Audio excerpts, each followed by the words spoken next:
Hello, my name's Drew Rogers. I'm from Samsung Electronics. I'm looking after our interactive displays and I'm here at the Bett Show 2023. So today I'm going to show you our brand new e-board product. We're taking the opportunity to launch it. So if you are at the Bett Show, this is the first time that it's being seen in the world, and I'd love to show you some of the features quickly. So the product is available in 65, 75 or 86 inches.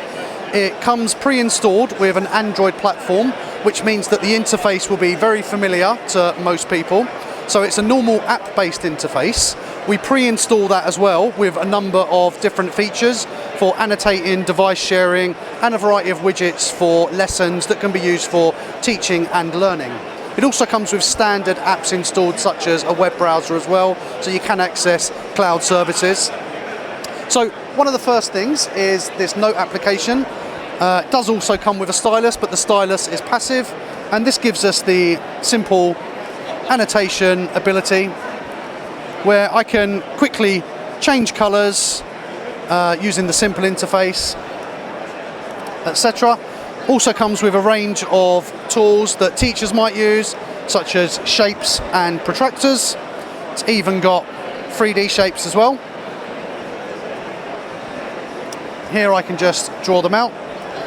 It's very easy to just blank the screen as well. So that's the annotation tools. In addition to this, I get a number of widgets.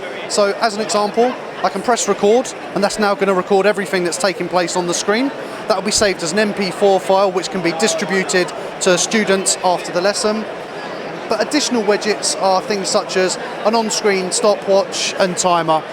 In addition to this, there's also the option to download an app which allows students to share their devices with a screen. It also means that you can share the screen out to a number of student devices as well. But that app also allows other functionality, such as student participation with voting. So we can bring content in using one of the interfaces on the front. It comes with HDMI, it's got USB-C and also USB. So in this instance here, we plugged a USB slot in, which means I can bring content in. I can also save it to the device.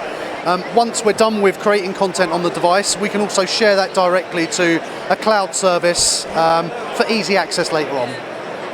Thanks very much for taking the time to look at our new products. Hope you enjoy the rest of the show. And if you do want more information, please reach out to one of your contacts at Samsung. Thank you very much.